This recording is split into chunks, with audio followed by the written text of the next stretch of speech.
Welcome back to the SKK Show channel. So hari ini bersama dengan Mimi dan Ada. Okay, kita juga ada tetamu istimewa hari ini. Ahli Dewan Undangan Negeri bagi kawasan Teruntum, YB Sim Chon Sia. Selamat datang. Selamat datang ke set kami. Okay, terima kasih. Okay, hari ini kita punya tajuk memang agak boom sikit tentang isu rakyat juga, berkaitan dengan pemerdagangan manusia dan job scam. Job scam. Yes. YB, sebelum tu ceritakan sikitlah latar belakang YB, pengenalan dirilah. Okey, selamat pagi semua. Saya YB Sim, Alun Teruntum untuk dua penggal di kawasan Teruntum, tempat yang sama. So, satu penggal menjadi pegawai khas kepada YB Huzia pada 2008. So, masuk dalam politik lebih kurang 19 tahun. 19 tahun. Otai ni. Otai. Boleh kira otai lah. Okey. So YB 19 tahun tu, masa tu umur berapa masa mula-mula masuk politik tu? Lebih kurang 30 lebih. 30 lebih Ya. Sebelum PIU 12. I see. Okay, macam YB sendiri start dua penggal dah pegang Adun Teruntum. Yep. Start tahun bila tu? PIU 13, PIU 14. PIU 13 dan 14. Ya. So sekarang masuk PIU ke-15. Tak tentu lagi. Pengetahuan semua YB Sim adalah antara YB yang selalu turun padang menyelesaikan isu-isu rakyat. Terima kasih. Masalah air, masalah jalan pun dia turun repair sendiri. Mana nak cari? Terima kasih. Sekarang ni, okay, isu yang paling besar, yang hangat di Malaysia ni, kita nak korek daripada YB sini. Minta YB cerita. Sebab YB mempunyai pengalaman turun ke lapangan. Bukan di Kuantan, bukan di Malaysia. Di Asia. Our hero. Di Cambodia, di Thailand, di Myanmar, di Laos. Yelah YB, sebelum tu saya nak ucapkan tahniah lah sebab berjaya membawa isu ni ke depan. Maknanya dalam isu menyelamat, mungkin menyelamat rakyat-rakyat Malaysia yang terlibat, yang terjerat, terpedaya dengan job scam ni. Ya, betul. So apabila kita cakap tentang isu ni, yang untuk maklumat semua, saya telah selamat lebih kurang 30 orang balik ke Malaysia. Sudah berjaya balik ke Malaysia. Okay. So yang belum balik mungkin ada dalam dekat 20 orang. Masih on the way nak balik. On the way. So maknanya on the way, maknanya dia orang dah selamat di depo immigration seperti di Cambodia. Dan ada sikit sudah berada di kawasan Thailand. Maknanya di Balai Polis Thailand atau di Immigration Thailand, depo. So on the way sedang nak hantar dia orang balik. Tapi ramai berada di Cambodia. Saya telah selamatkan sebab kita cubalah apa yang kita boleh buat, kita buat apa yang terbaik untuk rakyat. Okey, macam kita tengok dikabarkan di Facebook baru-baru ni kan, kalau kita tengok kat Facebook sendiri, banyak je peluang-peluang pekerjaan yang ditawarkan kan YB, tapi kita tak sangka benda tu jadi scam pula. Bila anak-anak kita, warga Malaysia pergi ke luar negara, dibawa oleh somebody lah, kita tak tahulah siapa yang bawa ni, ejen sindiket ni bawa ke sana, tapi malangnya sebenarnya diseksa pula di sana. Jadi boleh tak YB cerita sikit pengalaman YB sendirilah pergi turun ke lapangan baru-baru ni, pergi ke Thailand YB? Thailand. Okey.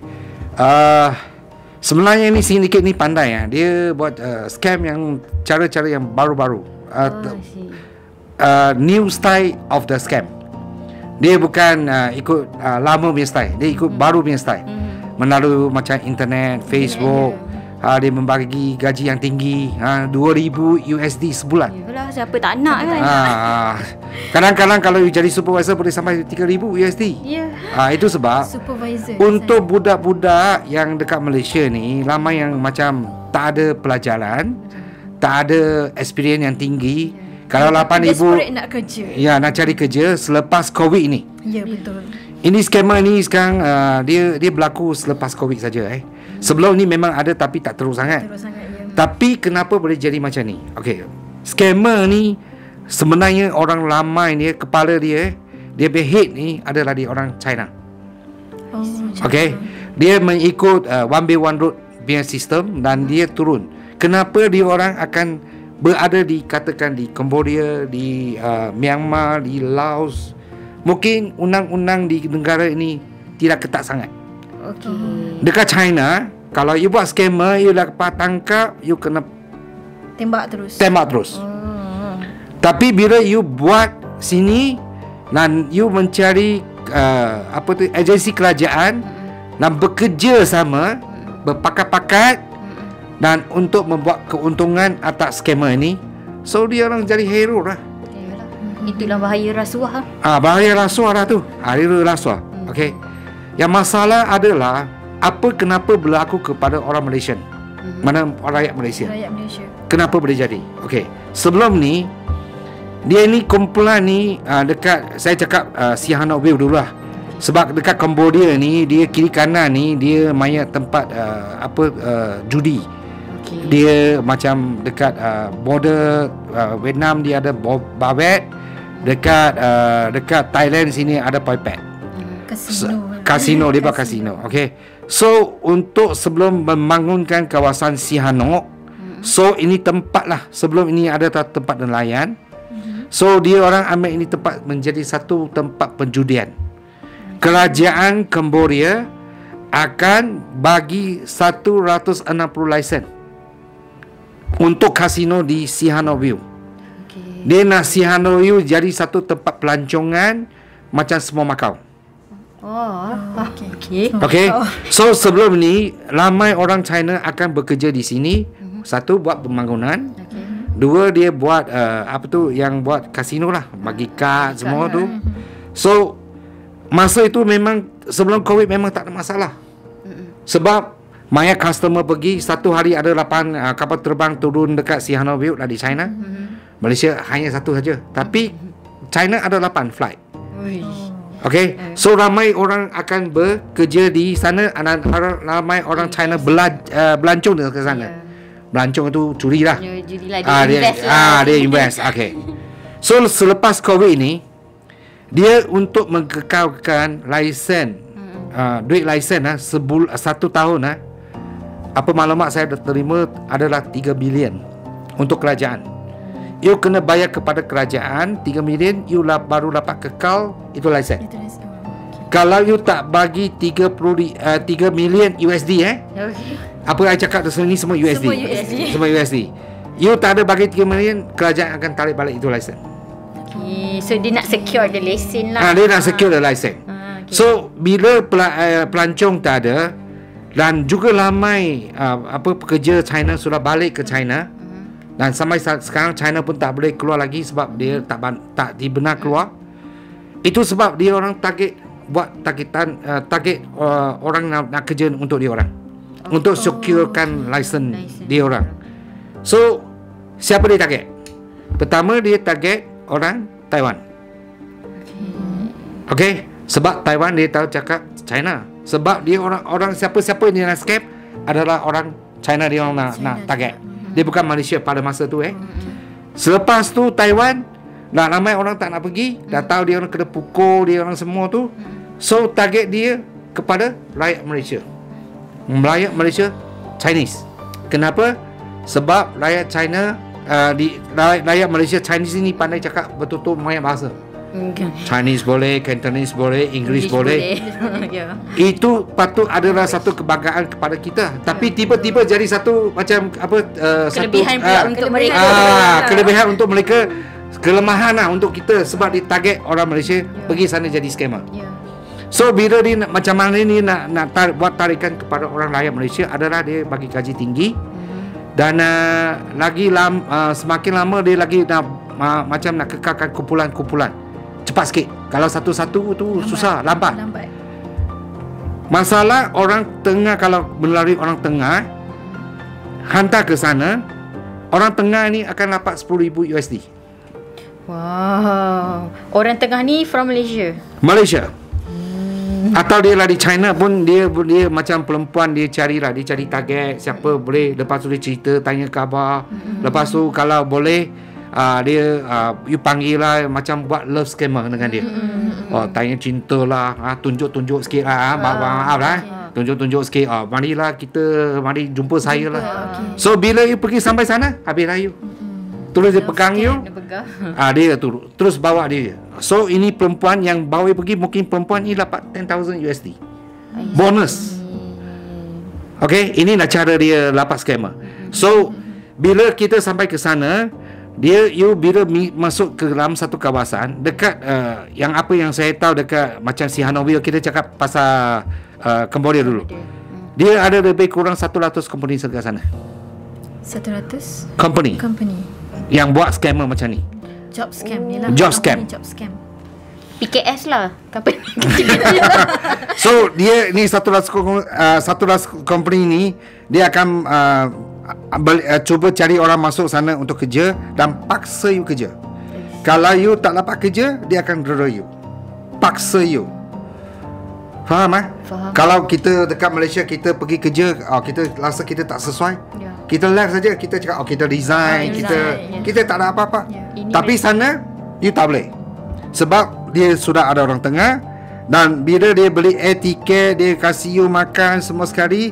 So biasa dia start dengan 13,000 USD seorang. Kalau dalam satu minggu you tak dapat jadi tipu orang dalam satu hari mesti kena buat 8 kes. Kalau you tak dapat dalam satu minggu, dia akan torture you. 8 scam sehari nak dapatkan. Kalau tak dapat, dia start torture. Sebab dia cakap you memang ni lawan, atau you ini memang malas, ini tak pakai otak. Tak pakai otak. Dia pakai apa retro terus, dia torture you. Okay? So bila torture you lagi takut, lagi you tak dapat scammer. Okay, dia akan jual kepada company nombor 2. Oh, okay. Dia akan buat untung. Okay, you sana mungkin you start dengan 13,000. So dia jual kepada company B 15,000. Dalam 15 company B you tak boleh buat, dia jual kepada company C 13,000. C tak boleh, 19,000 dia jual. Maknanya dia jual orang ni. Jual orang. Tapi dia still dapat untung lah. Dia mesti untung. Inilah pemerdagangan manusia. Okay. Alright. So jual sampai harga paling berapa tinggi? 35,000 USD. I see. Itu paling tinggi di apa, Sihanoukville. Lepas 35,000 itu dia nak hantar you ke mana? Dia akan jual you ke KK Garden dekat Mawadi. Yang viral dah ni. Yang viral ni. Sebab KK Garden akan beli dengan you 58,000 USD. Uyo. Kaya lah. Ini ingat Tapi duit tak dapat dekat mangsa. Duit tak ada mangsa. So bila kita tanya mangsa balik, you tahu you agak-agak you macam kita beli insurans kan. Berapa you nak beli? 200,000, 300,000. Kita rasa kita punya nyawa punya value. Yes. So bila sampai ke dalam perdagangan manusia ni, you tak tahu lah you berapa harga. Bila you sampai ke KK Garden, baru tahu lah you adalah 58,000 USD. Okay. Dia beli you Dia beli dengan Sihanouk. Tengok dia macam mana boleh lepas itu Thailand, bawa you sampai sana. Ingat kalau dari Sihanoukville pergi ke Phoi Pat, melalui dekat 30 jam baru you boleh sampai Mawadi. 30 jam perjalanan. Disaster. Okay. So bila you masuk ke KK Garden, baru tahu lah you adalah, dia beli dengan you 58 USD. So kalau lah keluar your family, kalau dia tahu you dekat KK Garden, dia cuba nak tolong you balik, berapa you kena bayar? 2 kali ganda. Lebih kurang you kena bayar 400,000 kepada sindiket, baru you dapat balik 400,000 USD. Faham? Bukan 400,000 lah, lebih kurang wang kita, bukan USD. Wang kita lah. Malaysia. So kalau 58 USD itu mungkin dekat 200 lebih ribu. So dia kena bayar lebih tanggungan you.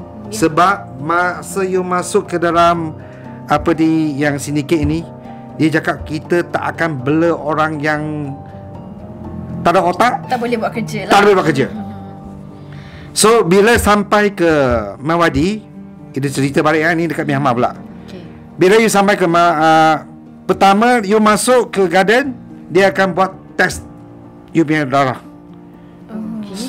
Alasannya nak test HIV.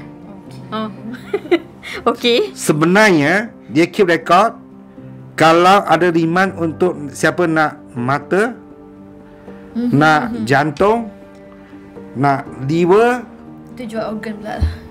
itulah tempat jual organ. Dia akan ambil you, sebab kalau you nak jantung yang sama, dia kena rara yang sama. Ya. So kalau you you pergi B tak boleh. Dia kena dia dah ada rekod. So dia tengok siapa paling tak guna, lepas tu dia akan operate. Dan ambil you punya jantung jual. Satu jantung 400k USD. Macam tak percaya YB, macam filem. Macam film. Thrill. Ini zaman apa boleh berlaku benda-benda macam ni. Itulah sebab kita cuba selamatkan sebelamai yang boleh. Okey, itu sebab sampai setakat ni saya lebih kurang dah 30 orang. Dalam rekod saya lah lebih kurang 30 orang. Saya buat apa yang terbaik. Ini berlaku di KK Garden. Bila kita sampai ke KK Garden, Maywadi kita bagi tahu kalau dia dekat sana 1 minggu, dia akan sama, dia akan torture you dulu. Dia takkan jual lagi dia, sebab KK Garden itu last lah. Boleh kita katakan bila you masuk ke KK Garden, itulah tempat boleh katakan tempat semua you Terakhir lah tu. terakhir lah. dekat sana. Nyawa you Kalau di penjara kat situ lah. mungkin jadi bagian akhir di situ. Ya, betul. So dekat KK Garden ni memang dalam ni memang hebat jugalah. Jadi kalau dah Dia ada sampai KK Garden dah supermarket. tak boleh selamat dah. Bukan tak boleh selamat, boleh. Boleh. Tapi you kena bayar dengan wang yang Yang nilai tinggi lagi. nilai tinggi. KK Garden tu kawasan dia macam mana YB?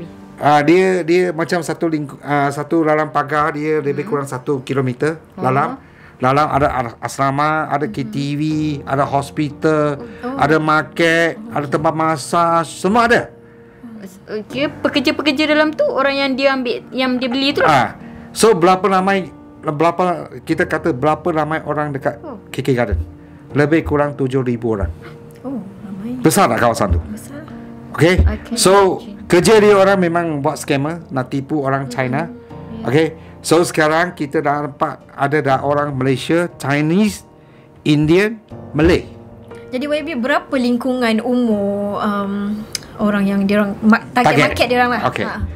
Umur yang diorang target adalah 17 sampai ke 35. Umur kita. Lebih 35 itu bukan dia tak nak, dia nak juga. Tapi tak begitu mahal lah. Sebab Dia dah tak fresh. dia kira dia orang apa tu? Sebab kalau dia nak jual organ orang dengan 35, mungkin orang tak nak lah. Especially orang dengan banyak. umur tu kita masih sihat. Kalau lagi Cerdas. muda lagi harga lagi Lagi tinggi. mahal lah. Sebab tu dia culik kanak-kanak pula sekarang. Iyalah. Kadang-kadang sebab you susah. Sebab 17 mana jantung you sudah kuat. Itu sebab dia jual tempat jual organ. Macam tu lah. Itu sebab kalau you ada tengok Facebook saya dah declare inilah tempat jual organ manusia terbesar di rantau Asia. Ya, tak siap. Di KK Garden tu. Di KK Garden. Siapa bos KK Garden? Orang China. Nombor 2, ni jangan terperanjat lah. Orang Malaysia. Terperanjat sudah. Orang Malaysia. Itu sebab I minta kerajaan ambil tindakan. Betul. Sebab dia jadi macam asisten kepada orang China. Ya. Tapi dia orang buat itu sebab dia orang berani bawa orang Malaysia ke sana. Cuba berani buat dekat Malaysia. Tengok kita tangkap you tak? Ya. Ini yang berlaku. Lepas tu kawasan tu memang military dia ada lah. Lebih kurang 7,000. Okey, kita kata antara negara mana, orang mana ada di dalam kawasan tu, KK Garden sampai last week info yang saya dapat, sebab ada budak keluar dari KK Garden ni bagi tahu saya, China masih kekal dalam 4,000 sampai 5,000. Okey. 2,000 itu antara ada dah 30,000 mungkin ada masalah. Lampu kuning tapi tak tahu dari mana. Mungkin dari England, mungkin dari USA, dia pun kena juga. Dari India punya Indian pun ada juga dekat dalam. Okey. Yang untuk Malaysia, saya bagi tahu yang info saya dapat sekali adalah 20 orang Melayu, lebih kurang Orang Melayu kita. Melayu Malaysia, Indonesia pun ada, tapi dia tak tahu berapa. India lebih kurang 20 orang dekat sampai 30. Yang lain semua Chinese Malaysia. Kurang-kurang ada 200 orang Malaysia dekat sana. Anggaran rakyat Malaysia yang terberdaya dengan job scan berapa ramai YB? Yang YB dah tahu lah. Yang kita tahulah. Saya kalau ikut Sihano KK Garden, lagi satu kita panggil Takiri ya. Ini ramai yang kurang bangkit. Dengan satu Laos Pakau dan juga border-border di kawasan seluruh Cambodia mungkin ada 2,000 lebih. Di kawasan Indochina tu lah ya. Sebab macam orang fikir macam zaman saya dululah, kalau tak sambung belajar nak kerja, pergi kerja Singapura, gaji tinggi kan. So sekarang bila pergi Thailand je, dekat je kan, mesti orang kata berdaya punya. Bukan, ni sekarang macam ni Apa yang berlaku adalah dulu kalau dia bagi tahu pergi katakan turun Phnom Penh, kita pakai kapal terbang pergi turun Phnom Penh. Sekarang orang dah tahu, orang tak nak pergi. Tapi dia masih continue, dia pandai. Dia gunakan Bangkok, gunakan Singapura, gunakan Dubai. Tapi dia bawa pergi tempat lain. Dia hantar you pergi Dubai 3 hari, lepas tu dia bawa juga you pergi ke KK Garden. KK Garden juga. Dia bawa you juga pergi ke Singapura, lepas tu dia bawa you ke Phnom Penh. Inilah bahaya. Itu sebab kita minta budak-budak, kalau siapa nak kerja, bila you sampai Singapura, you kerja dekat Singapura tak apa. Ya, betul. Bila Singapura dia nak transit you ke Phnom Penh atau dia nak transit you ke Bangkok, you kena jaga-jagalah. Jangan terpedaya lagi lah. Sampai sekarang kerajaan Bangkok pun sudah naik hot tau. Sebab tempat Bangkok ni, airport ni dah jadi macam persinggahan orang transit untuk orang perdagangan manusia. Itu sebab dekat Thailand sekarang baru-baru ni last month dia keluarkan satu rules sesiapa jadi orang tengah, kalau dia dapat laporan, dia akan buat tangkapan.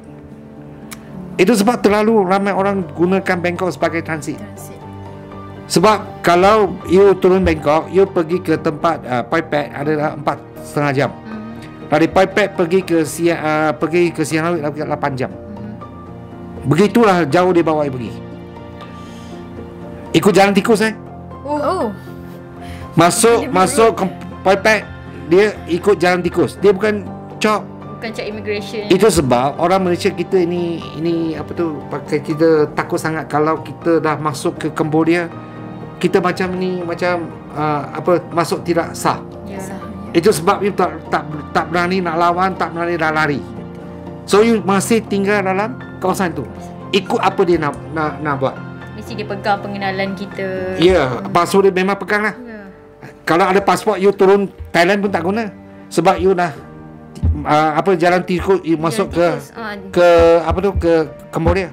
Sama juga dia akan hantar you ke Mat Soi. Mat Soi adalah tempat Thailand, dan masuk ke Mawadi, Myanmar. Jalan tikus juga. Dulu sampan sama saja masuk, terus you kena ke sana. Itu sebab dia tak berani lawan. Betul. Sampai sekarang dia tak berani lawan. Sebab orang Malaysia ni kita macam kita baik sangat lah. Yelah, betul. Bukan cara tahu faham macam mana nak lawan.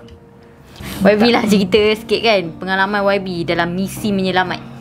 Okey, saya cerita pasal dengan Sihanouk View dulu. Okey, Sihanouk View ini memang katakan susah tak susah, tapi memang susah juga. Sebab bila saya buat penyelamat kepada dia orang ni, saya nampak macam ada kerajaan dengan ini sindiket ada juga bersepakat. Persepakatan. Sepakat. Apa pernah berlaku adalah satu budak umur 17 dari Cebu. Okey, dia memang selalu dia kontak dengan saya. Dan kita telah selamat dia pada masa dia jual ke Kepulauan nombor 3. Kita dah selamatkan dia. Dan dia telah dikurung di Balai Polis Sihanouk View 4 hari.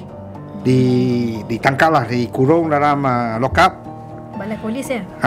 Pada hari ke-5 dia telah dijual oleh polis kepada sindiket nombor 4. Ini berlaku di Balai Polis Sihanouk. Ini betul-betul kita itulah. Kalau you dekat Sianau View, you nak lari tak boleh, you nak keluar pun tak boleh. But it's so sad sebab kita mengharapkan polis menyelamatkan. Yes. Itu sebab kita harap dengan embassy Malaysia di Phnom Penh, apa yang boleh tolong kepada mereka. Saya pernah pergi ke Malaysia dan jumpa dengan pegawai. Okey, saya ada hantar 11 nama kepada beliau dan kita minta tolong selamatkan dia orang. Masa itu ada list pada saya hanya 11 orang.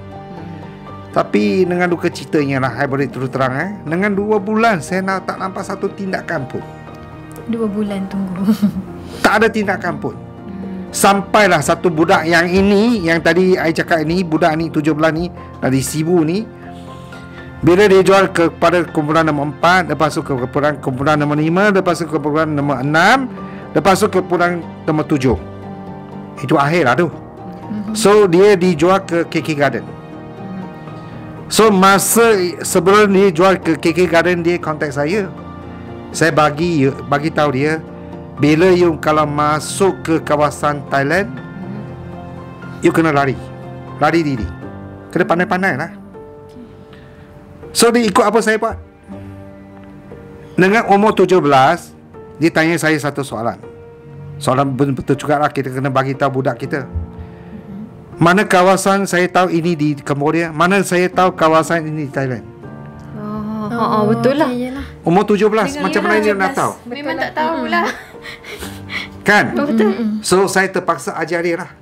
Okay, kalau itu driver bawa kereta sebelah kiri, itu di Cambodia. Kalau masuk ke Thailand, sebelah kanan. Macam kita. Sama, itu Thailand. Okay. So I cakap, kalau you ada cara lepas, macam sebab saya tahu dia mesti ikut jalan tikus, dia tak ada cara lain. So berlepas you jalan saja, you tengok kalau dia yang driver car itu sudah tukar pula, itu sudah dekat Thailand. So lari itulah tempat 3 jam atau 3 jam setengah itu sudah dekat Bangkok. You lari, you diri, fikir cara kena lari diri. You tak lari, you masuk ke KK Garden, habis lah. Sebab dia KK Garden beri dengan you 58,000 USD. So bila keluarga you nak ambil you keluar dari KK Garden, kurang-kurang dia kena bayar 40k wang ringgit Malaysia, baru you dapat keluar. Kalau tidak, you tak akan dapat keluar. Lepas I pesan sama dia, so masa dia on the way hantar ke KK Garden, dia jumpa dengan satu orang Malaysia juga. Okay. Sebelum ni dia tak kenal. So masa nak jual ke KK Garden tu, on the way dia cakap bahasa lah. Itu pun satu keuntungan lah untuk dia lah. Kelebihan lah. Dia kata itu YB panggil kita lari selepas 3 jam setengah. Itu China cakap, jangan cakap bahasa, kena cakap Cina. Diorang tak faham. Tak faham. Okay. So dia orang pun pakai klip mata. So sampai satu tempat dia lari lah. So berjaya lari diri lah. So masa dia berjaya lari diri, saya terpaksa saya dah pergi Thailand, pergi Bangkok ambil dia orang balik. Maksudnya masa tu YB dah ada dekat. Tak, saya dekat Malaysia. Dekat Malaysia. So bila dia berjaya lari diri, tapi dah dapat info dia orang lari, YB kena ke sana. Saya kena sana tolong dia orang lah, ambil dia orang balik. So saya panggil dia orang ambil teksi, cepat-cepat lari lah. Dia nak ke mana? Ke Bangkok lah. Bangkok mana? Saya pun kena fikir lah mana tempat Bangkok yang tempat saya tahu. Wang tak ada, so terpaksa saya booking hotel lah untuk dia tinggal. Ini berlaku. Struggle-nya. Bukan mudah sebab dia melibatkan networking dengan immigration, kerajaan negara luar. Sebab hari itu adalah hari Jumaat malam. So terpaksa hari Sabtu saya pergi, embassy tutup. Memang saya dah hubung dengan embassy Bangkok, tapi cakap di office tutup. So YB kena datang hari Isnin. So dia orang wang makan pun tak ada, semua tak ada. Hotel saya booking online untuk dia orang lah. So dia orang tinggal, tak berani keluar makan Maggi berapa 2 hari makan Maggi saja. Ada wang beli Maggi itu sikit aja. Tapi muncullah orang yang bawa dia orang ni tak kejar. Sebab masa itu dia bawa 7 orang. So semua sekali lari. Tak tahu yang mana satu nak kejar. Tak Okey, sempat faham. kot. Mungkin dia pegang 2 orang. Sebab 2 jaga 7. So 5 berjaya lari, 2 kena pegang. Itulah. Ini yang berlaku. Pada masa itu on the way masa ke KK Garden. Nampak tak keadaan tu macam kita tengok movie. Nampak. Jadi macam movie lah. Macam Tapi movie. apa ini betul-betul berlaku. Really. So selepas tu saya pergi uruskan ni orang balik. So dia berjaya balik. Yang budak umur 17 si ibu ni, dia I tengok dia kena dera teruk. Lelaki. Lelaki. Okay. So I tanya dia, kenapa you sebab masa saya dekat Bangkok saya tengok dia diam saja. Dia tak mau cakap, semua dia diam, dia buat, dia semua tak mau, dia hanya dia nak balik. Tekanan tu dah kuat sangat. So bila dia balik selepas immigration saja, dia baru bagi tahu, YB, saya kena teruk dekat sana. Okay.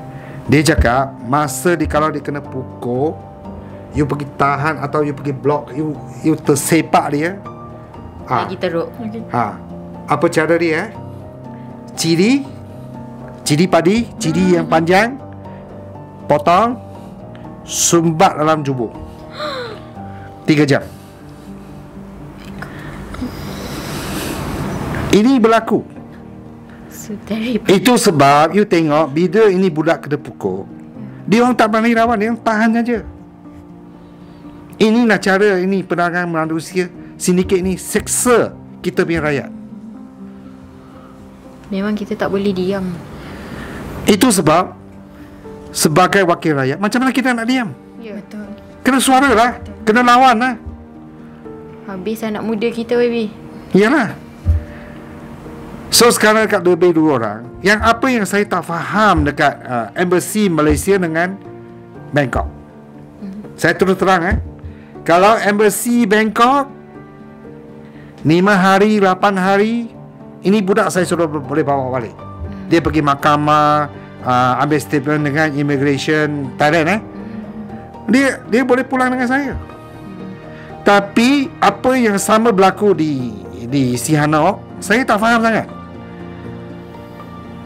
Mereka bayar wang, macam bayar wang macam 2 perempuan tu, dia bayar 35,000 seorang USD. Bayar kepada sindiket. Sindiket hantar dia ke balai hantar dia ke immigration depot. Dia tunggu. So dia orang bagi tahu embassy Malaysia. Bayar tu. Tapi kena sampai 2 bulan pun tak ada action. Itu saya tak faham. Saya bukan embassy, kerja dekat embassy. Apa yang saya beza dengan embassy Thailand dengan Phnom Penh? Cukup perbezaan dia. Kita nak selamatkan dia orang. Kita dekat macam Cambodia, kita pun takut kan. Masa dia dekat immigration depot, mungkin akan kena jual lagi. Ini berlaku di balai polis, apatah lagi boleh berlaku di immigration. So apa tindakan embassy Malaysia kita ni? Kenapa lama sangat? Ini soalan memang saya kepada ambassador Malaysia. Apa lagi saya tak puas hati adalah menteri luar kita. Dia keluar statement, dia cakap, saya tengok sikit sajalah. Oh, Cambodia hanya ada 148 mangsa saja. Myanmar 2 Sahaja. 2 sahaja. Tapi yang minta tolong saya sudah ada 8. Dia menteri, dia cakap 2. Saya adun, saya nak selamatkan orang yang minta tolong saya dekat KK Garden, dah ada 8. Ini menteri saya akan tidur lah. Betul. Okey, kita cakap balik apa yang berlaku di 148. Sekarang dia hantar balik pun dekat 200 lah. So apa ni statement? Maknanya menteri, masa tu lebih lagi lah daripada nilai yang daripada jumlah menteri yang lah. dinyatakan. Kalau you tak buat kerja, jangan nak buat statement. Betul. Okay.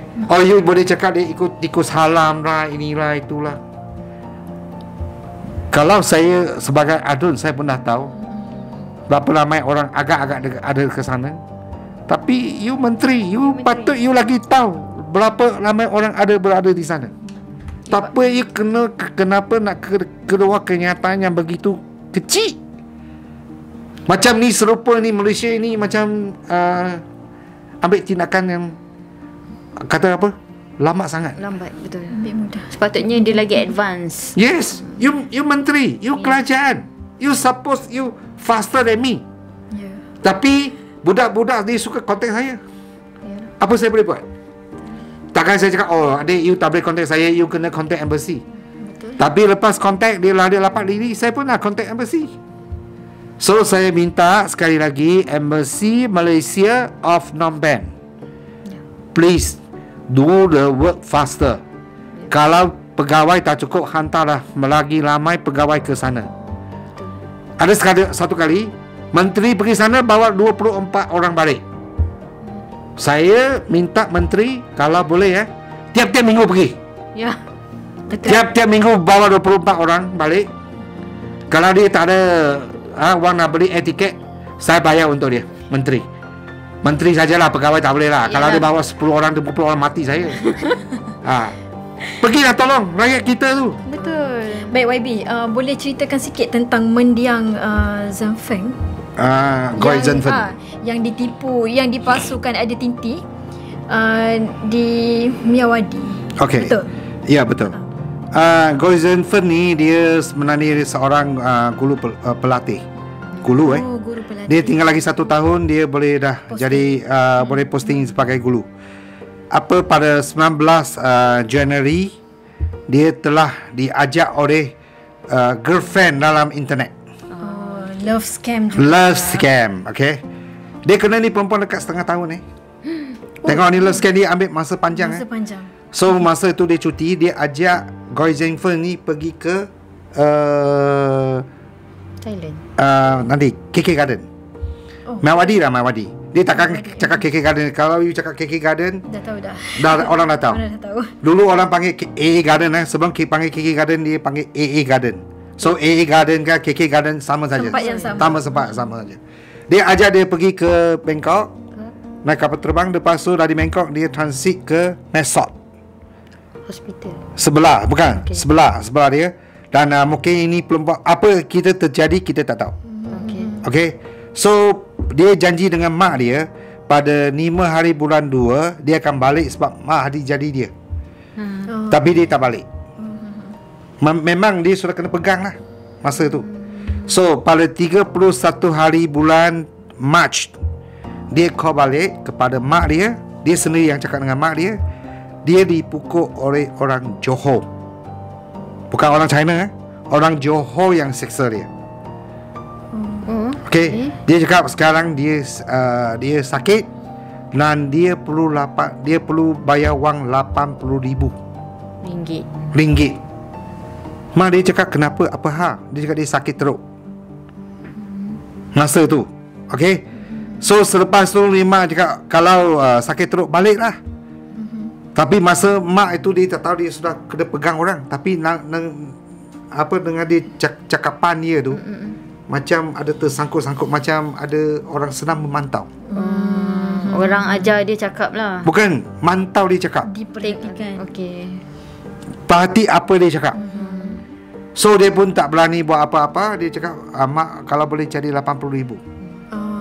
Okay. Mak cakap, kalau you sakit balik sajalah. Ya. Sebab mak pun tak tahu dia kena pegang. Betul. Mungkin itu wang untuk pamasan nak bayar kepada sindiket. Untuk lepaskan dia. So selepas tu mak dia pun buat macam tak apa kan, sebab tak tahu kan.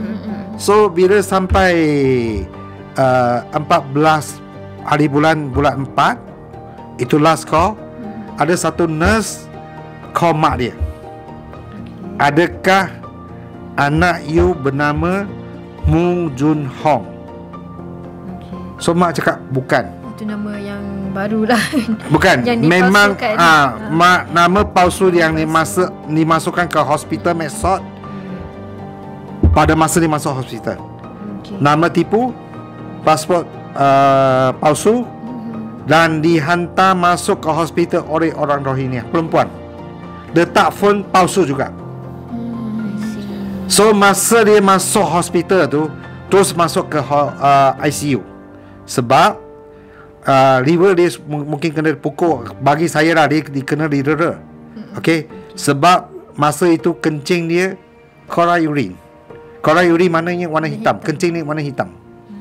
Mana kita punya apa tu liver tu ada masalah. Itu apa, selepas tu saya tanya doktor lah kenapa boleh jadi macam tu. So dia pada masa itu dah last call dia. Sangat Goiza Info yang dapat tekan phone number mak dia, tapi tak dapat cakap mak dia. Dan bila mak dia cakap bukan, so itu nurse pun biar sajalah. Biar saja. So dia meninggal pada 11 hari bulan Mei. So 1 bulan cukup. Sebab tak ada ambil tindakan, dan bil dia sudah menjajak 278,851 baht. Thai baht. Kalau ikut kita cek convert to Malaysian ringgit mungkin dalam 35,000 lebih. 35,000.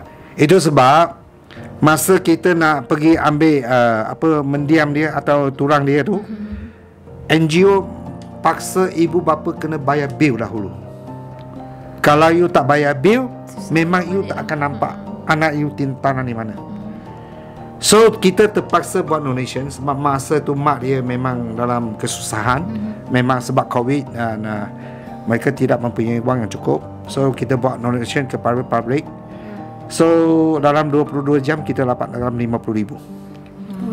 Campur kita punya expenses dekat Thailand semualah. Sebab kita bayar 30,000, kita ada lagi expenses macam kita tinggal, makan, semua sana. Memang kena urus banyak, macam DNA 25,000 baht. DNA. Pergi sini berapa ribu, semua ribu. Jarak. Itu sebab kita buat donation untuk 50k lah, untuk kita senang kita proses tanam, nak bawa debu dia balik ke Malaysia. Okay. So selepas kita buat donation, kita pergi ke Mesot, kita pergi ke hospital, dan kita kena pergi ke balai polis, dan kita kena pergi ke majlis pembenaran Mesot untuk urusan semua dokumen. Yang peliknya, dia punya apa tu, yang untuk bakar mayat tu dia kena lari macam majlis daerah. PBT. Kalau tidak dia tak boleh bakar. Kena melalui PBT. Tapi masa kita sampai ke sana, kita ada masalah adalah sebab dia pakai nama Mu Jun Hong. So kita masa tu kita nak pergi bayar bil pun kena bayar atas nama palsu. Bayar palsu, dapat surat, pergi balai polis, dapat surat, pergi lagi itu apa tu majlis pembenaran, baru kita balik ke Siraca untuk keluarkan mayat dia dan untuk ambil DNA bersama dengan bapa dia, check. So masa kita tunggu, sebab masa dia tanam, sebab kenapa dia tanam di Siraca adalah kalau siapa mayat-mayat tak ada orang claim, tak ada orang pergi claim, so dia akan hantar ke tempat sana untuk tanam dahulu. Dia tak ada bakar apalah, dia tanam. Dia tanam. Kalau dalam 3 tahun tak ada orang declare, dia bakar, dia tanam, lepas dia hantar pergi Buddhisnya tu, temple ke semua ke. Itu sana dia punya sistem macam tu lah. So dekat Thailand, tempat tanam untuk orang macam mayat tak ada orang declare itu semua dekat tempat yang sama saja. Mesot sampai Siraca ada lebih kurang 800 km. Itulah, begitulah jauh. Itu sebab mak bapa Mr. Goy ni dia tinggal di Bangkok dekat 18 hari untuk uruskan anak dia. Okay. So selepas 4 hari baru kita dapat keputusan DNA, dan kita kena sekali lagi ke Mesot tukar kepada nama original. Di starting dari hospital, lepas tu ke balai, lepas tu ke majlis pembenaran, lepas siap semua, baru kita balik boleh keluar itu banyak untuk dibakar. Itu sebab saya pun untuk ini kes saya berada di Bangkok dekat dalam 15 hari. You witness everything. You witness everything. Teruk lah, memang teruk lah. Ini kes memang teruk. Ni Adun sendiri turun ni. Bukan menteri luar. Tapi kita bernasib baik lah, sebab budak ini dah meninggal selepas 4 bulan. Baru ibu bapa tahu. Kenapa ibu bapa dia boleh tahu? Sebab ada seorang balik lagi Kiki Garden yang masa tinggal bersama dia, dia dah buat satu perjanjian. Siapa kalau balik ke Malaysia dulu akan bagi tahu kepada ibu bapa yang sebelah. So budak itu balik setengah bulan nanti tak berani bagi tahu sebab dia takut. Dia takut sebab dia pun kena torture teruk lah. Lepas tu dia baru kena marah lah dengan satu kawan yang tolong dia di Terbong di Bangkok. So baru dia berani pergi cakap bagi tahu ayah dia, you kena cepat pergi selamatkan anak you. Anak you ada 4 kemungkinan. 1 mungkin sudah kena dijual, 2 di Mesot Hospital, keempat mungkin sudah meninggal, lagi 1 tak tahulah, mungkin masih dalam KK Garden. Tapi macam mana dia boleh pergi ke hospital Mesot tu? Okey, itu sebab dia pergi embassy dahulu, Malaysia embassy dahulu. Dia sendiri pergi? Dia sendiri pergi. Dia cari orang MCA dulu. Orang MCA yang arrange dia pergi ke embassy Malaysia. So embassy Malaysia cakap tak ada Mu ini Goh Jun Feng ni tak ada. So ada hanya Mu Jun Hong saja. So dia keluarkan itu yang gambar-gambar meninggal tu. Dia tengok, masa dia tengok dia kata ini adalah anak dia. I see. Barulah ini embassy Malaysia minta kawan kita punya satu NGO pergi sana pergi cari yang dekat ICU tu. So kita dapat satu video clip. Lepas tu nampak gambar dia tu. Tu parents boleh itu kita tahu memang itu Goh Jun Feng. Untuk maklumat, kalau siapa keluar dari KK Garden, ingat lepas tu saya baru tahu, okey, ada budak keluar KK Garden. Masa di KK Garden semua pakai nama palsu. Tak akan satu orang yang pakai nama sebenar. I see. Jadi kalau orang nak trace dengan nama sebenar memang tak jumpa. Memang tak jumpa. Embassy you pandai macam mana, Interpol macam mana pun you takkan dapat. Semua pakai nama palsu. Itu sebab untuk maklumat, kalau keluarga siapa ada anak di sana, kalau ada orang call dengan nama palsu, jaga-jaga. Mungkin itu anak you. Okey, itu satu kesalahan untuk orang ramai. Ini info yang paling penting. Sebelum ini kita tak tahu. Lepas ni Goh Jun Feng dengan nama Mu Jun Hong, lepas tu dengan budak yang keluar, dia bagi tahu nama saya ni, saya nama ni. Semua nama Ahmad jadi Ali ke? Semua pakai nama palsu. Dia tak akan satu yang nama sebenar. So YB boleh ceritakan sikit tentang penderaan, bentuk-bentuk penderaan yang diceritakan oleh mangsa-mangsa yang YB bawa balik sebelum ni. Okey, apa yang budak bagi tahu saya adalah saya cakap dengan si Hanoviu dulu So kalau dalam 1 minggu dia orang tak dapat scam atau dia tak dapat pendapat untuk sindiket ini, so dia orang akan dikurung dalam bilik hitam. Bilik gelap lah. Bilik gelap. Kita panggil bilik gelap. Bilik gelap maknanya sampai 5 jari pun tak nampak tu. Betul-betul bilik gelap. Okey. Seorang-seorang. Seorang, tapi dikurung dalam 2 hari, tak beri makan, diteranjang teranjang dan dikurung. Okey. Dan digali. Tanpa pakaian, tanpa pakaian, digali digali. Lepas tu dia bukan boleh duduk atas lantai untuk tidur. Berdiri tidur macam tu. Maknanya tergantung macam tu lah. Tergantung macam tu. Tangan macam tu lah. Dia gantung ni satu belah aje. So satu belah. Dia bukan kasih 2 belah. Beginilah. Ini cara seksa dekat si Hanoviu. Dekat lagi 1 minggu, kalau you tak dapat scammer, you tak dapat pendapatan untuk syndicate, dia akan torture you. Dia akan gali you dekat atas katil dan dia torture. Okey, dia shock dengan you sampai you tak boleh tahan. Nanti saya bagi gambar, nanti you tahulah macam mana ni. Kalau cakap itu memang susah. Okey, apa yang berlaku di KK Garden pula? Okey, kalau perempuan teruk sikit lah, dia kena pegang tong air dalam 6 kilo. Dan hukuman dia, kalau you tak dapat, dia kena lari 30 round dekat kawasan tu dulu. 1 round dalam 1 kilometer Okay, you kena 30 kilometer, you kena lari. Lepas tu you kena ambil tong air, you kena panjat ke tingkat 3 atau 4. Lepas turun balik 20 kali. Turun naik 20 kali dengan bawa tong air seberat. Tong air tu. Okey, kena ambil naik, ambil turun, naik turun 20 Bukan kali. Bukan lift, tangga.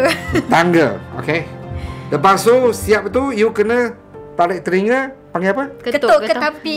Ketuk ke tapi. sampai 200 kali. 200 kali. Itu cara dia seksa perempuan. Okey. Kalau lelaki, dia pun kena juga 30 round, dia kena lari. Lepas dia kena pindah bata dekat bawah matahari. Maaf YB, itu mungkin bentuk penderaan yang kita nampak angkat air. Boleh saya tahu tak kalau ada bentuk penderaan seksual juga pada wanita yang kat sana, perempuan-perempuan? Nanti kita cerita tu kita cerita. Ini kalau lelaki dia kena pindah bata, pindah sini, pindah sana. Okey. 19 jam you kena jadi scammer. 3 jam you kena pindah itu bata bawah matahari. If tak dapat scam orang. Tak dapat scam orang. Ini cara dia dera you. So mungkin satu hari you hanya ada 1 jam 2 jam tidur saja. Kadang-kadang sampai kalau you tak dapat scammer, you tak 3 hari tak bagi tidur, you kena terus kerja. Sampai dapat 1 hari 8 kes. Untuk perempuan yang tadi cakap Syida cakap tu, kalau perempuan kalau cantik itu tak payah cerita lah. Kalau yang gemuk, dia akan cucuk you jadi slim. Lepas tu dia akan hantar you jadi sebagai pelacur, prostitut dekat sana. Okey.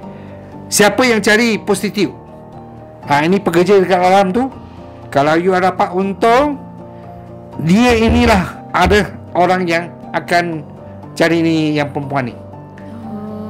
Lepas tu ni perempuan akan tolak lah, dia punya account berapa orang cari dia. Lepas tu dia tolak, sindiket yang untung. So sindiket juga akan potong gaji dari yang apa, siapa yang dapat untung tu. So semua apa dia pun buat dekat dalam, dia akan buat dalam Macam game kan? Semua dia main habis lah dalam tu. Sebab dalam sana ada supermarket, ada hospital, ada library, ada macam-macam. Mana kelengkapan untuk komuniti tu sendiri lengkap. Ada gunting rambut, semua ada. Library untuk apa baby? Library itu saya pun pelik. Kalau dia hantar apa ni? So bila saya tanya yang budak sudah keluar dari dalam, dia cakap dalam library itu semua buku seks. Faham? Playboy, Penthouse, untuk minat laki sajalah. Laki saja. Okey. Dalam sana pun ada supermarket, tapi you boleh hutang. Tapi satu sempu biasa yang kita pakai RM20, RM15, dia sana jual RM70. Gila lah. Sana ada hospital, you pergi tengok doktor dekat sana. Sekali tengok dekat 5,004, mana yang dekat 500 lebih. Kita mewah. Dekat RM600. So, sekali tengok doktor. So jangan sakit dekat sana. Sakit dia pun potong gaji juga. MC pun tak boleh lah. Jangan cakap MC dah. Yalah. Rehat pun tak boleh. Itu apa yang berlaku di apa tu. Yang paling teruk adalah celuk telaga. Apa mana celuk telaga adalah dia bagi satu apa tu panggil apa? Yang skop kecil tu panggil apa? Cebok kecil. Yang mainan tu. Dia telaga dia akan lebih 2-3 kaki dari kepala you. Okey. Dia masuk air cepat. So you kena sluk keluar lah. Kalau tidak dia akan dendam you lah. You akan celup dalam dan you mampus lah. Oh my god. Okay. Kalau you tak boleh tahan, you kena macam melampung, lompat naik. Okay. Tapi air cepat masuk, macam mana you nak lompat pun dia akan lepas you. Memang dia sengaja melemas lah you. Kalau you tak boleh tahan, you pergi pegang dengan atas tu, dia akan ambil itu hammer, hantam you punya jari, kasih you turun balik. Itulah cara dia seksa dekat Mawadi.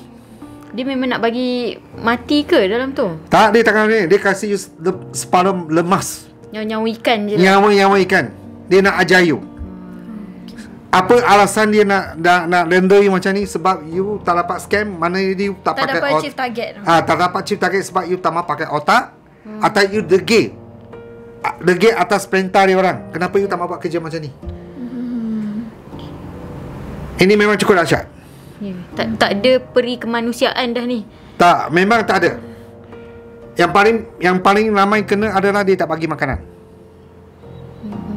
You tak dapat makan tak apa. Luar pun ada jual makanan juga. Ada orang goreng mie juga. Ada macam biasa aja macam. Tapi satu pinggan mungkin dalam RM50 lah. RM50 satu pinggan mie. Kerja pun tak dapat target. Ayah macam mana? Ya. So bila you masa dia keluar gaji, you tak ada dapat kayak you zero, dia bayar you zero. Lepas tu kena hutang dia pula. Itu sebab bila orang nak ambil you keluar tu, berapa hutang dia akan kira dengan you, lepas tu you kena bayar. Family yang kena bayar. Kalau tak bayar tu, memang you tak dapat keluar punya. Especially di KK Garden. Sebab orang yang jaga dekat AMI sana, yang jaga dekat orang tu adalah budak-budak muda juga dekat Myanmar. Mungkin dalam lingkungan 20 lebih sampai 30. Dan dia ada M16. Seorang pegang satu. Sesekali orang jalan mungkin dalam 50 sampai 60 orang. Dia jaga tu. YB memang tengok sendirilah. Saya sampai sepadan. Saya tengok AMI dia, nampak saya, dia masuk dalam bilik. Sebab saya ambil gambar. Tapi beranilah you. Tak berani, tak berani. Tapi kita kena ambil apa yang betul. Kita kena expose kan. Saya dah sampai sepadan, saya kena tengok apa yang sebenarnya terjadi pada KK Garden. Dia hanya sebelah itu sungai saja dan dia punya tu apa, dia punya wall tu, dia punya apa tu, dinding tu 4 meter tinggi. Dulu 3 meter orang boleh lompat, sekarang dia buat 4 meter tinggi. Orang tak boleh lompat. Sebab dulu pernah berlaku ada orang lompat masuk dalam sungai, lepas tu AMI Thailand sudah selamatkan dia orang. Tapi ada satu orang kena pegang balik. Ini berlaku. Itu sebab dekat belakang tempat dia tu, semua dia naik lagi 1 meter tinggi. So you memang tak boleh lari lah. Tak boleh lari lah. Tunggu mati sajalah. Memang Army Thailand memang tak boleh buat apa-apa ke? Tak boleh buat apa. Itu sepadan sebab itu ikut undang-undang. Mungkin ni lawyer ni. Kalau ikut undang-undang antarabangsa, peluru tak boleh lepas sungai, sepadan. Itu sudah mencabar negara. Itu sebab saya dekat Thailand, saya tahu dia peluru tak boleh lepas saya. Biar saya ambil gambar dia pun tak berani. Kalau you hantam saya, you cabarlah Thailand. Mau cabar saya. Saya mati seorang tak apa, tapi you cabar Thailand. Tengok Thailand hampir hantam you lah.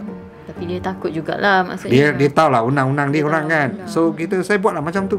So in case kan, macam kalau family ni nak selamatkan, so dia kena bayar the cost. Yes. Lepas tu memang diorang akan lepaskan ke ataupun diorang pegang juga?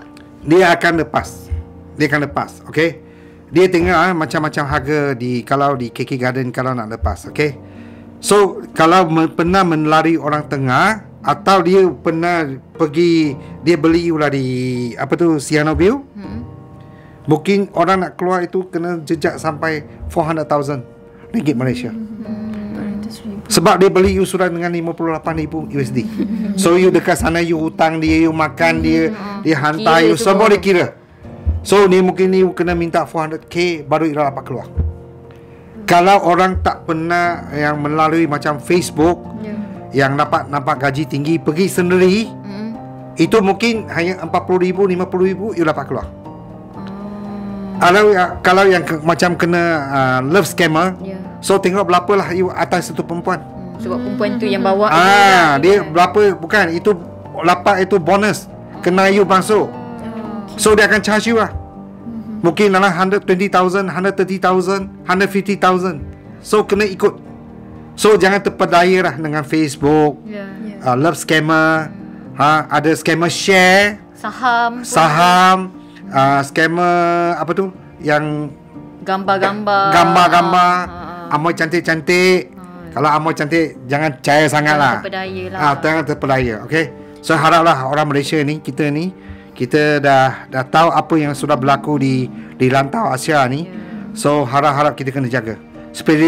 Especially orang muda yang tak tengok Facebook, yang tak tengok TV, surat khabar, macam-macam media kita tak tengok.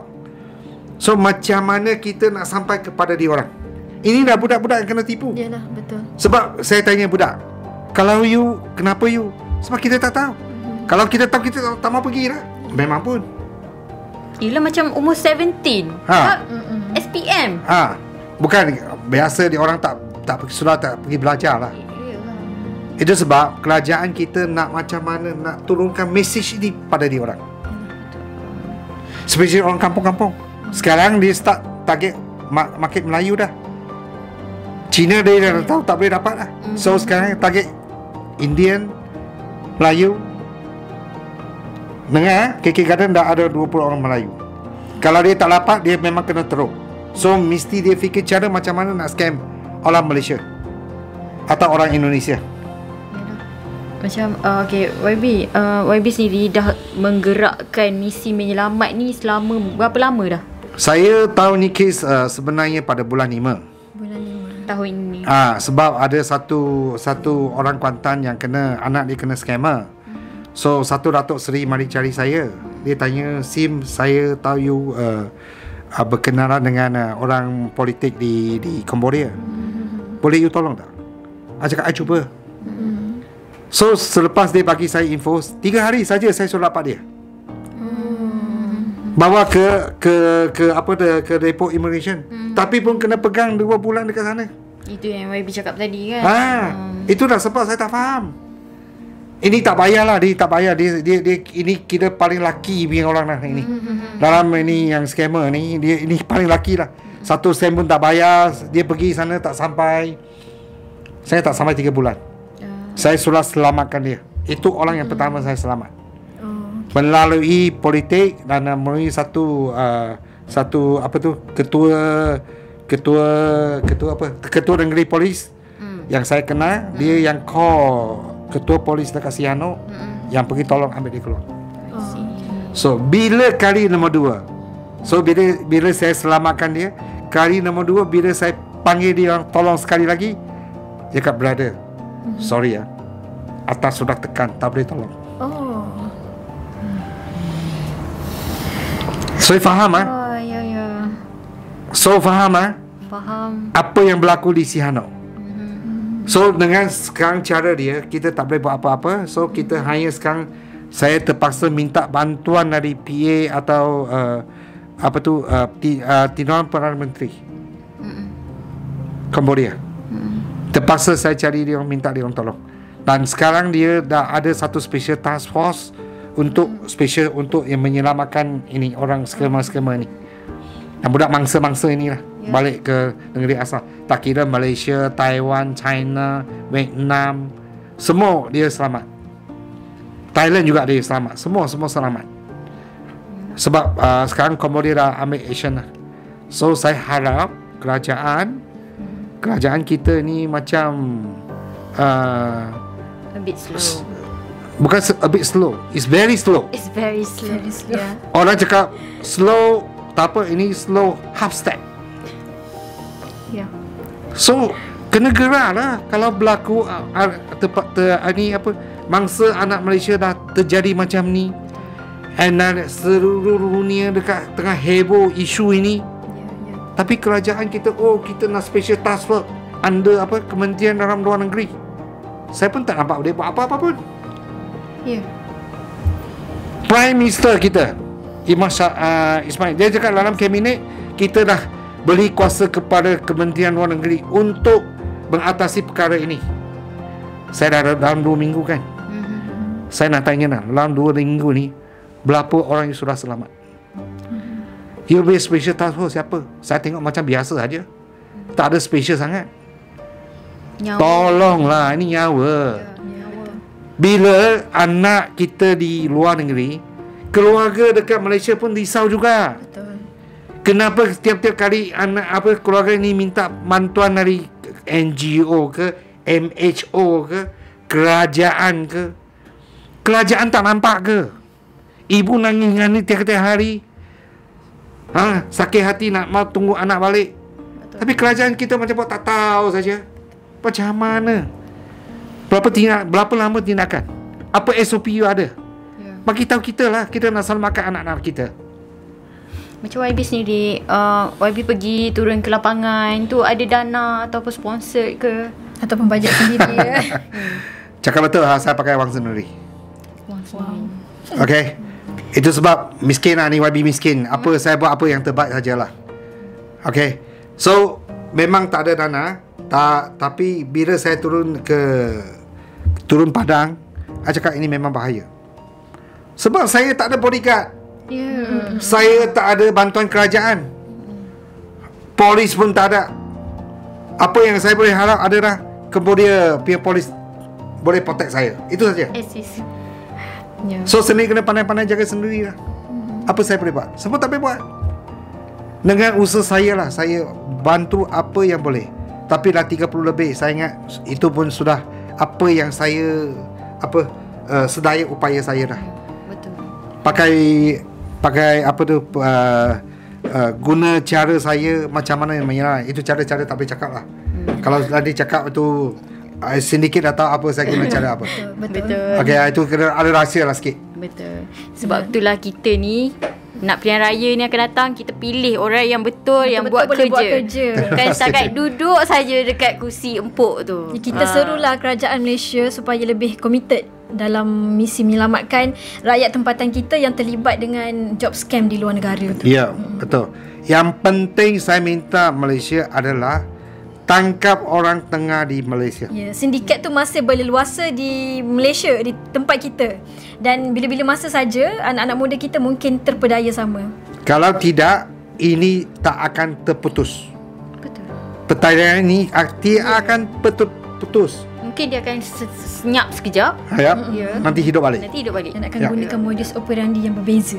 Dan saya minta sesiapa kalau sudah balik dari Malaysia, yang mangsa-mangsa ni berani sikit sebab dia takut. Pergi buat lapor polis, siapa yang jadi orang tengah dia orang. Betul. Jangan buat diam saja. Ada sikit balik bila panggil dia keluar pergi media, tunjuk ni siapa. Oh, takut keluarga saya terancam. Keluarga SIM tak terancam ke? Betul. Itu saya punya pelik. Oh, terancam nanti dia ambil mari cari saya, nanti dia ambil tinggalkan terhadap saya. Sebab sindiket ada dekat Malaysia, orang tengah ada dekat Malaysia. Kalau kita tangkap semua, habis cerita ni. Betul? Setuju dengan saya? Setuju, Abby. Okey. Sebab itulah kita kena perangi juga rasuah, kita kena perangi juga masalah-masalah yang macam ni. Kita jangan biarkan anak-anak kita nanti pun kena benda yang sama. Mungkin hari ni kita tak rasa sebab kita tak kena. Ya. Tapi masa kita dah kena, takkan baru masa tu kita nak ambil tindakan. Betul? Terlambat lah. Dah terlambat. Okay, Abby, sedikit ada kata-kata untuk masyarakat di luar sana. Okey, untuk ibu bangsa yang sudah balik, saya ucap tahniah. Sebab mungkin nak mereka bayar beratus-ratus ribu, dan mungkin sekarang dia sedang usaha cari balik wang untuk bayar kepada mara saudara. Dan juga saya harap ibu bapa ni yang anak-anak jadi mangsa ni bagi tahu sekitar neighbor ke siapa ke kawan ke, panggil jadi jaga anak lah. Sebab family kita sekarang dia tidak jaga anak. So dia biar anak buat apa saja keputusan. So bila dengan anak nak keluar kepada luar negara, spesialis macam Cambodia, Laos dengan Thailand, Bangkok, Myanmar, jaga-jagalah. So kita tak tahu tipu hela sindiket ini mungkin dia akan bertukar. Yang sekarang saya dengar dia dah guna Singapura transit Dubai sebagai transit.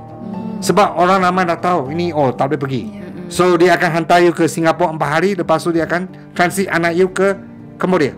So perkara akan berlaku. So ibu bapa kena ambil berat lah terhadap anak-anak. So jangan anak ni jadi mangsa. Betul. Jadi be alert lah kita kata. Be alert. Kena alert. Okay, thank you so much kepada yang menonton episod kita kali ni. Memang isu yang hangat dan peringatan juga untuk warga negara Malaysia dan warga negara yang lain juga. Berhati-hatilah di luar sana. Ya, jaga-jagalah. Dan jangan mudah terpedaya dengan tawaran gaji yang besar di luar negara. Gaji lumayan tak menjaminkan kehidupan yang selesa. Itu cukup bahaya. Kalau orang ada offer gaji, kita macam ni lah. Katakan saya kerja sebagai kerani. Gaji saya berapa? Dekat Malaysia mungkin dalam 1,000, 2,000. Okay. Kalau tiba-tiba ada orang offer you 10,000, 8,000, mana tak melompat, baby? Kena fikir-fikirlah. Kena fikir-fikir sebelum terjadi apa-apa. Kenapa ada orang offer gaji sebegitu tinggi? Jangan terpedaya dengan gaji tinggi ini lah. Ini yang cukup bahaya. Okay. So best of luck semua. Dan thank you so much untuk menonton The SKK Show. Jangan lupa like, share, subscribe dan tinggalkan komen sekiranya untuk kita ada bawa isu-isu lain. Yes, isu-isu rakyat yang lain. di negeri Pahang ataupun Malaysia. Okay, bye-bye. Alright, terima kasih semua.